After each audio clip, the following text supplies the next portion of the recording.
One tea was a matter of seconds, really, in which suddenly one found myself engulfed in flames. At that moment, one didn't feel any pain. My body just felt a bit stiff. One felt like a kind of robot when walking and making certain movements. My parents were told that one had no chance of survival.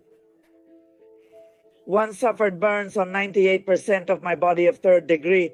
One had to undergo countless surgeries, especially grafts. Well, now all over my body. One thing, almost every week they were operating on me to do grafts, more grafts, etc., etc. Today, we share the story of Patti Cantú, a graphic designer born and raised in Monterrey, Nuevo León, Mexico. At 46 years old and being a mother of one, her life may seem ordinary, but behind her smile hides a story of overcoming. At the age of 12, Patti suffered a devastating accident that caused burns on 98% of her body. And this is her story. Hello, good afternoon. I'm Patricia Cantú, and well, I'm here to tell you a little bit about my story. One in my childhood, well, one was always a girl, now that very cheerful, very smiling, now that they're very leader, and one always loved to be on the street playing, etc., etc. With all the neighbors on my block, we made a very nice friendship, and well, also all our parents also got along a lot, so it was very fun. From the age of 12, one suffered an accident. Only 12 years old, was enjoying with her two sisters, Erica and Adriana, as well as two other neighborhood friends. A quiet afternoon of games and fun that turned into tragedy. In a moment of curiosity, they decided to use a motorcycle from the Cantú family, but upon discovering that it was out of gas, they made a fatal decision. They tried to fill the tank. That's when the devastating accident occurred that would completely change Patty's life. We had a motorcycle, and well, since it was vacation, we were playing, and at that moment, well, it occurred to me that we should use the motorcycle, but it didn't have any gas. So my parents were always of the mindset that, well, with the help of an adult, we should get help to put gas in it, since they always bought gas and kept it in a jug wrongly, right? But anyway, that day there was a cousin who's older than me, and one asked him if he could help me. The motorcycle at that time was in what is the laundry room at my house, and that laundry room had access to what is the garage of my house. So, well, my cousin kind of took his time, and it was very easy for me to try it, right? One said, how complicated can it be? So one tried to lift the jug. One day it was heavy, obviously, but one said, well, one might as well try. There was a pitcher, so one said, well, one I'm going to grab, one I'm going to lift the jug, one I'm going to empty gasoline into the pitcher, and then one I'm going to put it in the motorcycle, right? So, well, one basically did that, but the moment one I'm trying to put gasoline in the pitcher, it spills, and in a matter of seconds, that gasoline goes, and the boiler was very close. So it went and ignited, right? As one tell you, one had access to the garage of my house. So it was a matter of seconds entirely. Suddenly, one found myself engulfed in flames. Automatically, one left my house. The door was open. As one tell you, one had access to the garage. One came out completely in flames if the neighbor was watering or something like that. So the moment she sees me, well, imagine that she threw herself to extinguish me, right?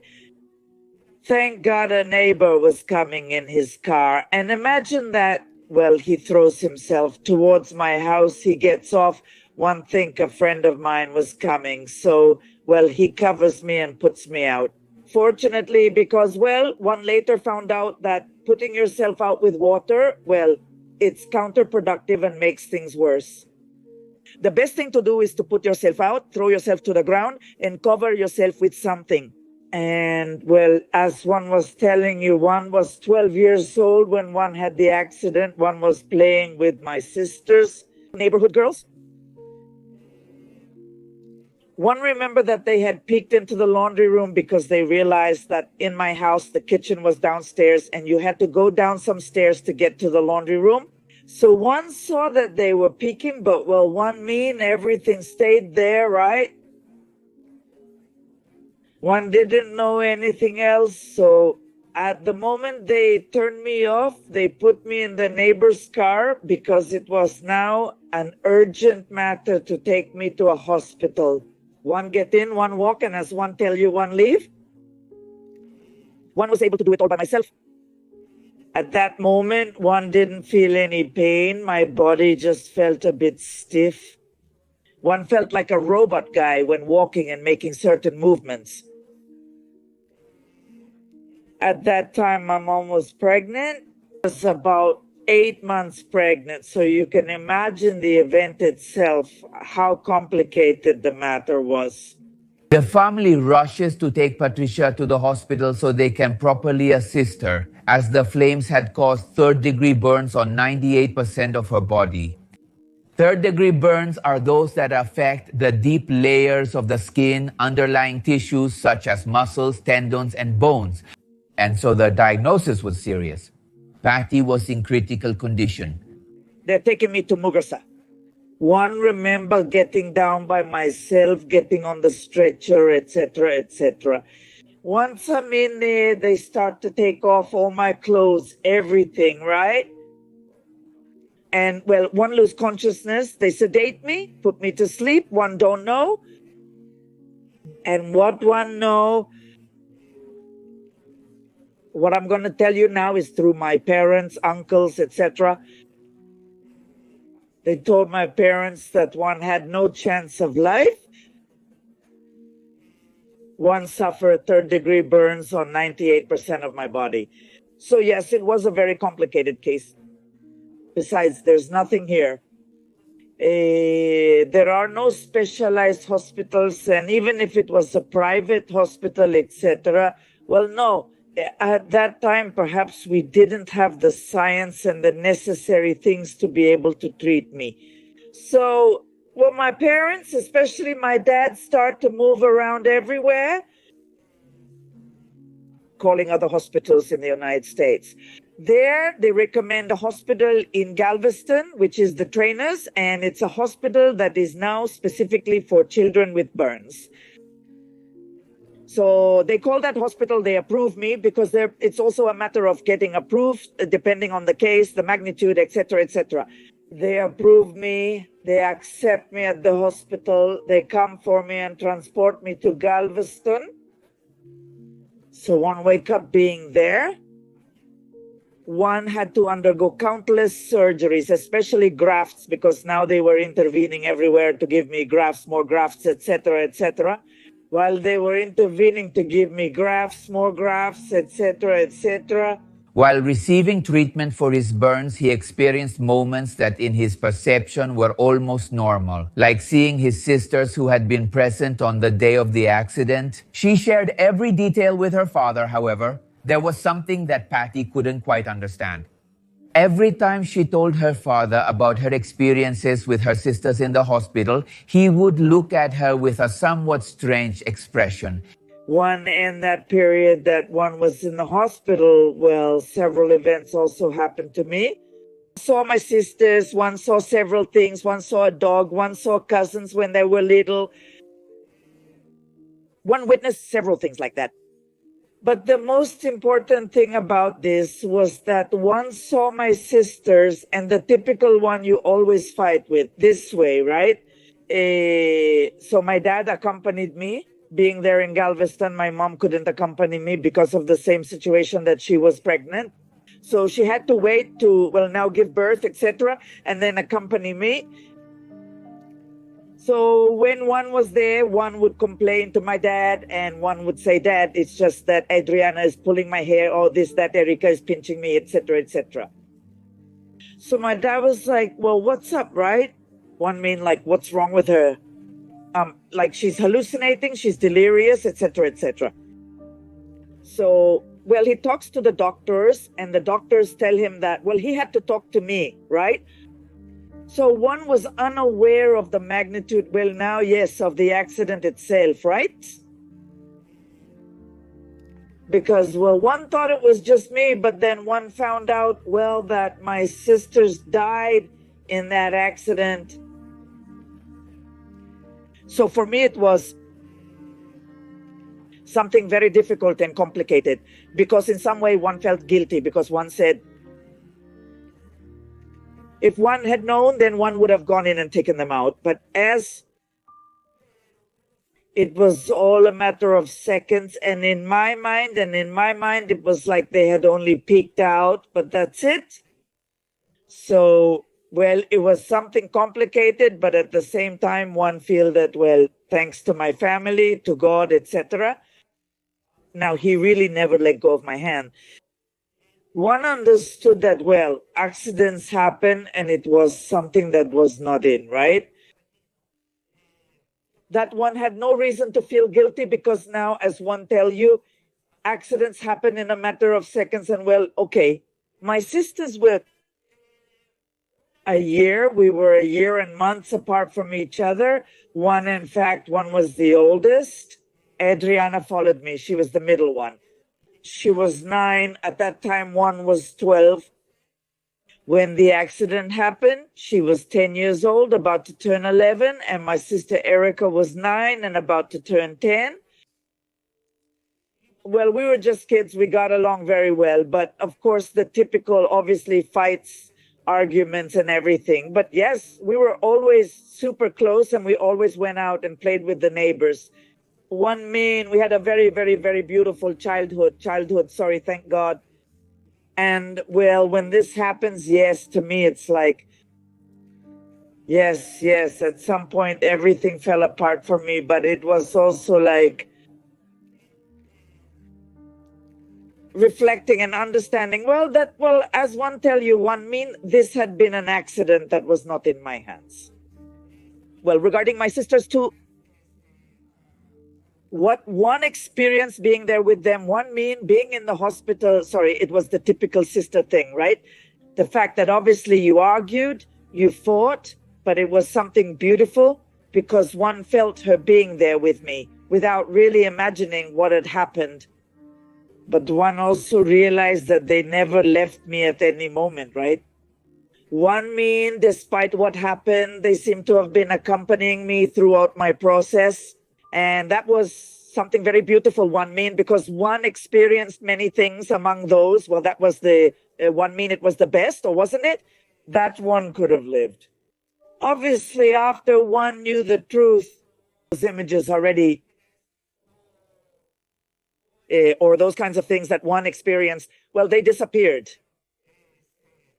Because somehow one already knew the truth, but at that time, it was something very beautiful for me, the truth, and so on and so forth. Well, obviously, there they provided me with psychological support and so on and so forth. Well, obviously, there they provided me with psychological support and so on and so forth.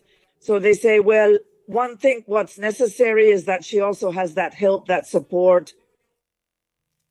At that moment, yes, the truth, yes, one do feel that it helped me and everything. But one thing, for me, the fundamental thing was my parents, obviously, and my uncle and God, and they never let go of me, and they were always there behind me. And thank God also to my character.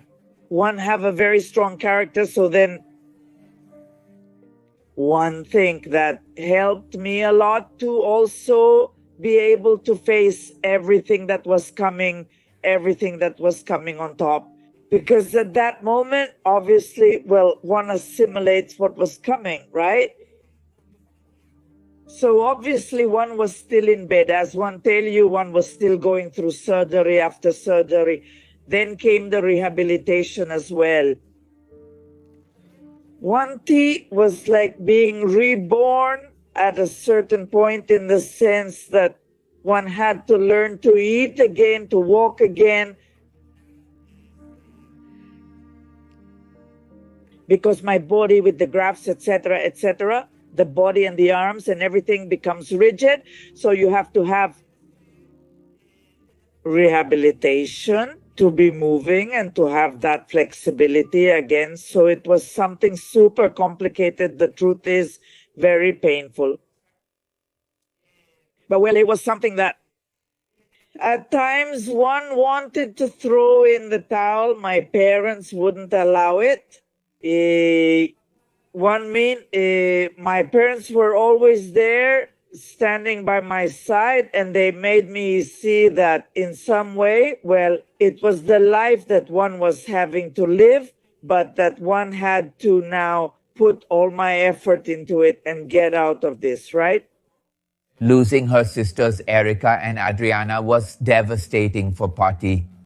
The tragic accident had taken two loved ones from the Cantú family, leaving a deep wound in their heart. Despite the immense pain, her parents found the strength to move forward, supporting their daughter in this delicate and painful process. Shattered by the loss, they stood together and in their moment of greatest vulnerability. For them, and now me in a moment of greatest vulnerability.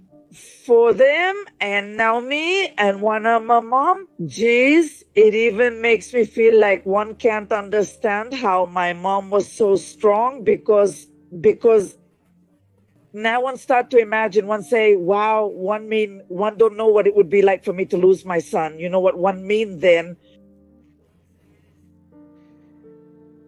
One think my mom was a complete warrior, both my parents, obviously, but her in particular, the fact of having lost her two daughters, not being able to be with me in the hospital, because it was almost a month that one had to be with my dad, with my uncle, because, well, she couldn't be by my side. And then just after my brother was born, then it was like a succession of things that she lived through that one say, wow, one mean really my respects, because it was for that.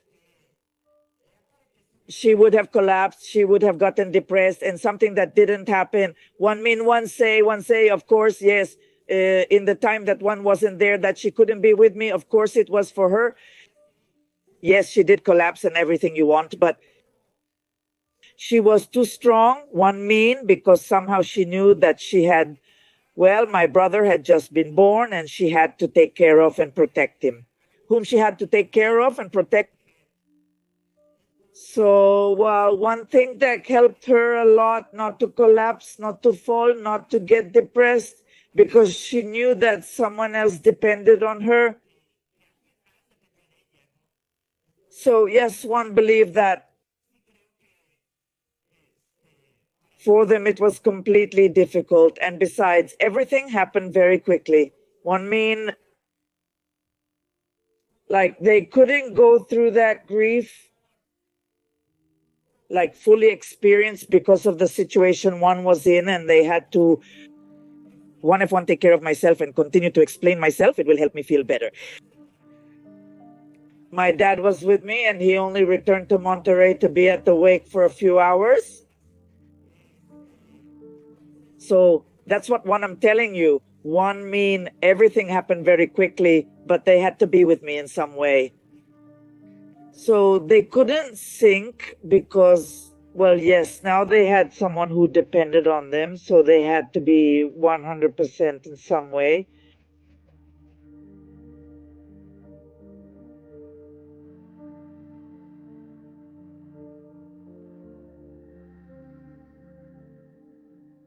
When Paty suffered burns on 98% of her body, her life changed dramatically. Undergoing multiple grafts was just the beginning of a long and painful recovery process. But how did a 12-year-old girl process the news of her condition? What were her first thoughts, her first impressions in the face of harsher reality? Coming to terms with the magnitude of her injury must have been an emotional and overwhelming challenge. Patty's age and innocence made understanding her situation even more difficult. Well, 98% of my body, one knew from the start. But it's one thing for them to tell you or for you to know, but it's a very different thing when, well, you see yourself, right? One mean because, well, being in bed, etc., well, you don't grasp it, you don't know. And well, there were certain things one could see. One mean, for instance, my arms, this, but one didn't really know how one was, right? So it was another one of the things that one also had to face, which was to look at myself in a mirror. So obviously, when that moment came, everyone was there, one mean my family. Everyone was very scared because they didn't know what my reaction would be, right? But fortunately, it seems like one surprised them. Obviously, one won't deny it. It was shocking. You guys right now can see me, and right now, one, I'm super good compared to how one was. Yes, it was something very shocking, honestly. So the moment one stand in front of the mirror and see myself, it was like acceptance. It was understanding that this was the new version of me. And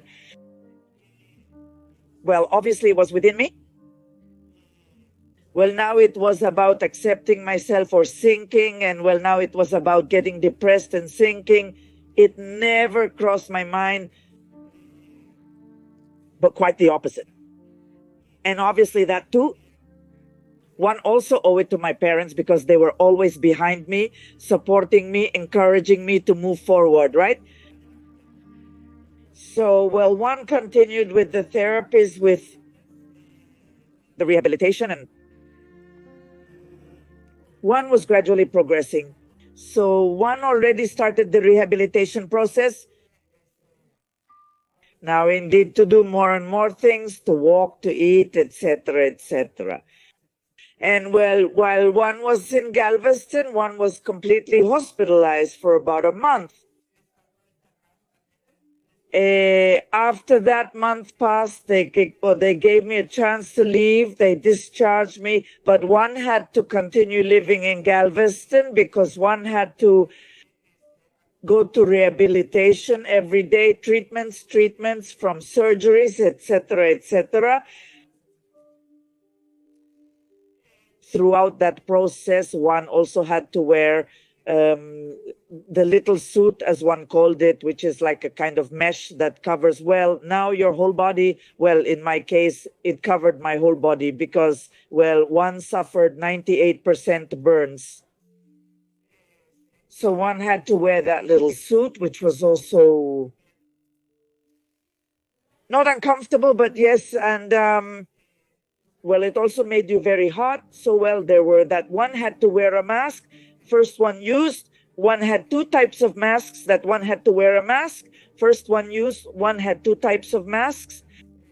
One was made of the same material as the little suit, which was a kind of brown mesh. And it covered absolutely all of my face. All. Then they changed that type of mask, mesh type, and they make me one as if it were acrylic type, which is not acrylic. One did not realize that it also, one mean, only covered the front of my face. And that type of mask and the little suit, the mesh, obviously served the function of compress or flatten the skin so that they do not become, one forgot, which are keloids, so that you do not get to say when you had surgeries that your skin did not contract because, well, the grafts at the time of a graft here, if one did not take care of it, it could contract. And again, the arm could stick again, the leg could stick again, etc., right? The grafts one got from the 2% of the parts that did not suffer burns, which was the skull, everything that is the scalp. One spent a lot of time the first month bald. What is the belly and the soles of the feet? So from those parts, they took off my skin. They passed it through a vile iron. They super expanded it, and voila, they covered my skin. And so on until they could cover everything. So one obviously had to take care of those grafts. Fortunately, one didn't have all my surgeries. Any problems with skin contraction or anything happening. We were always kind of taking care and well-doing, following all the instructions. So as one tell you, they discharged me, but one had to keep going. Now, yes, they discharged happened a month more, and they discharged me. A month more passed, and they discharged me, and they let me return to Monterrey. For me, it was the maximum, because obviously one wanted to return, one wanted to return to classes, one wanted to see all my friends, etc., etc. And well, before that, an important part that one didn't mention to you was also the fact of learning to have that contact with society. Because one thing is like living in your bubble in the hospital where you only saw cases of children who well had now what you had, right? Who had suffered burns, etc., etc. And the relatives, well, obviously knew the situation. So it wasn't like something strange, right? But the moment you step out of that bubble, so to speak, then comes the complicated stage as well. Because you have to face the world, society, the fact that people stare at you or ask you questions. And yes, it was somewhat complicated at first because whatever it was, one was a girl who was 12 years old. So in some way, one had to mature very early. And one had to, well, try to assimilate, process, and well, also try to adapt to this new life, right?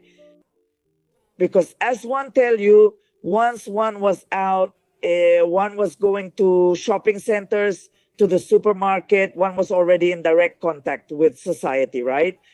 So from there, it was like one started to face these types of situations. And well, even though at first they were kind of complicated to assimilate little by little, well, whether one liked it or not, one was adapting, right? One didn't really have an option, but fortunately, it seems like one tried to adapt as quickly as possible, even though sometimes you don't fully adapt. And one always say you face these types of things, but well, they don't affect you. One mean you don't let them affect you.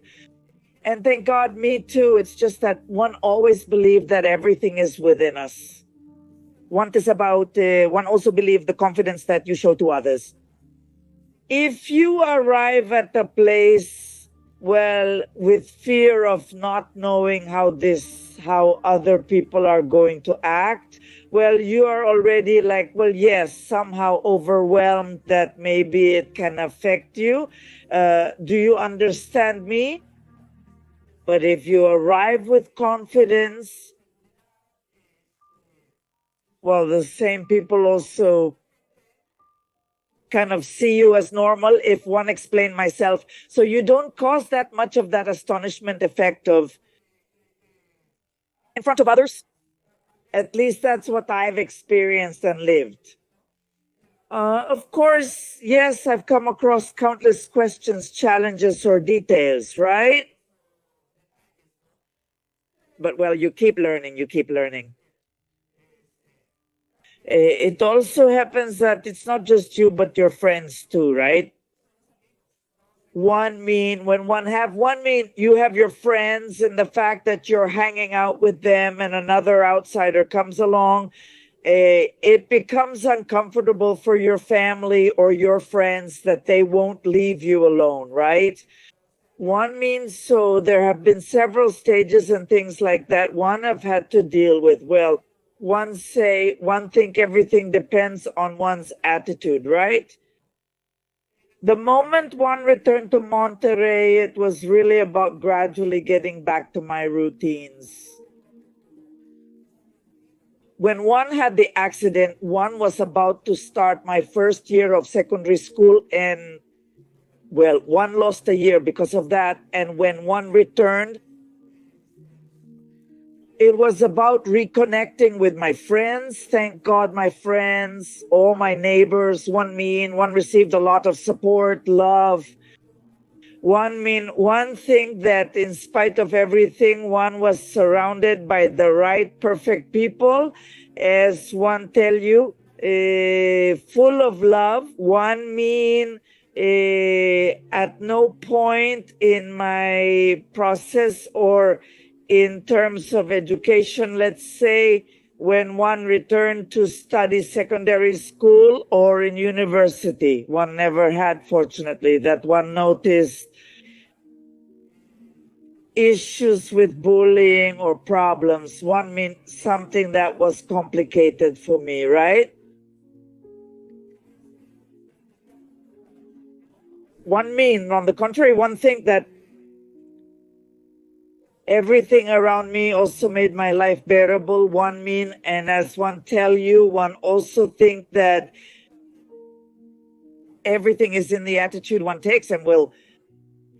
So it was 1 minute was like taking now, yes, that grab the bull by the horns and move forward, right? And face, well, now what had happened and take it in the best possible way. Then one think it was the best thing one could have done. And one think all of this was thanks to my parents and an uncle who was very close to me and who was, well, yes, a big part of my process. After that, one returned and one was now like, how can one tell you that one already, or before anything, one continued being, although one was another Paty, it was another version, and whether you want it or not, but also emotional. You see life from another, not but also emotional. You see life in a different way. You value things that before were insignificant to you or that you didn't see the importance they really have. So one continued being that friendly, party-loving Patti that never left me, and one rebuilt my life just like that. One never locked myself away, one never hid from anything, one traveled with my friends and never stopped doing certain things because of what people might say. Never. And me in my bathing suit, one never stopped doing things. One had no problems. That's right. The other person had problems with me and kept looking at me. Well, that was his problem, not mine. One always took the attitude that I'm not going to stop doing things. I'm not going to stop living. One explained it by the fact of what others say or think. I'm going to live my life now as it should be, without need of hiding within four walls. Because also one won't deny, one knew cases of people who lived the same as me, and they sank, because yes, they couldn't now face society, they got depressed, etc., which was very different for me, fortunately. And well, the years go by, one continue with my studies, one graduated, I'm a graphic designer, and well, currently after Paolo came into my life, who is my son, he's 5 years old, and well, it was now something unexpected, but he came to be now the best thing in my life. And it's something that one thank God for, because in some way one feel that God has not let me go, and to them is Pablo, who is the utmost for me. Paolo, to them is Pablo, who is the utmost for me. Paulo, her son, is currently the source of light and happiness in her life. His arrival brought a renewing purpose and joy to her existence. With dedication and love, Paty strives to give him the best every day, even though his physical condition makes him a little different. Paul sees beyond the scars and deeply admires her, becoming her greatest source of inspiration and motivation. Paul, so far, one means sometimes, yes, he has asked me, like, what's there? And he has little of this, like, oh, mom, why is your skin like this? Or this, because whether you like it or not, he's a child, right? And one tell him, look, notice when one was such age, and one explained to him, right? One burned myself, one had such, oh, mom, does it hurt? One mean the innocence of the child. But until now, for Paulo, now one really am his maximum. And one am the most beautiful woman in the universe. One is something that, wow, because every day he is a very affectionate child, very loving, and every day he says, Mom, one love you, Mom.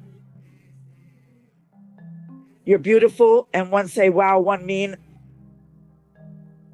One know that for him, one am is everything, one am his utmost. And well, that's the most beautiful thing one have in life. Just as she is a great example for her son, her parents were also always supporting her, being with her in difficult times. Unfortunately, Mr. Roberto Cantú and Mrs. Elena Delgado are no longer with us.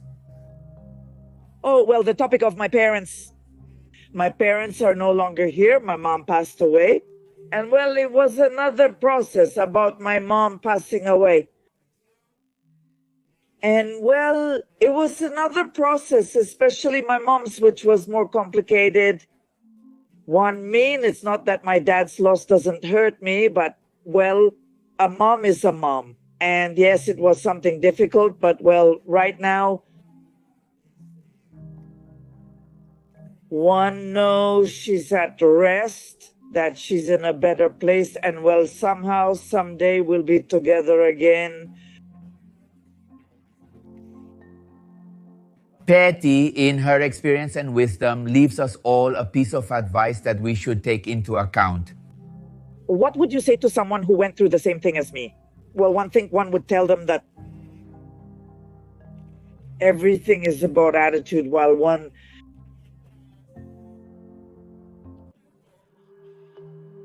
does not accept oneself as is, it's often very complicated to get out of, right? One believe that you always have to show positivity towards life. One, am a person. One, try to be a very positive person. One, I'm not going to tell you that one don't have negative things in my life. Of course, one do. But the moment one realizes it, one try to discard them because one know it's not something that's going to leave you. So one believes that having now, yes, that a positive attitude towards life and face life as it comes. Now, one really feel that everything depends on how you react, because now there really are two options. Or you try to move forward with effort, thinking positively, rebuilding your life. One thing, this life, well, now, as you say, we come to live to try to be happy, and everything is in one. Everything is in one, that always forward. There is no option. Remember that those who always go forward, there is no option. Remember that on Mondays on Pepe Misterio's channel, these interviews/documentaries are uploaded. And also, if you want to see more crime cases, there is the secondary channel that you find me as Many More Mysteries. I'm also on Facebook as Pepe Misterio and Many More Mysteries.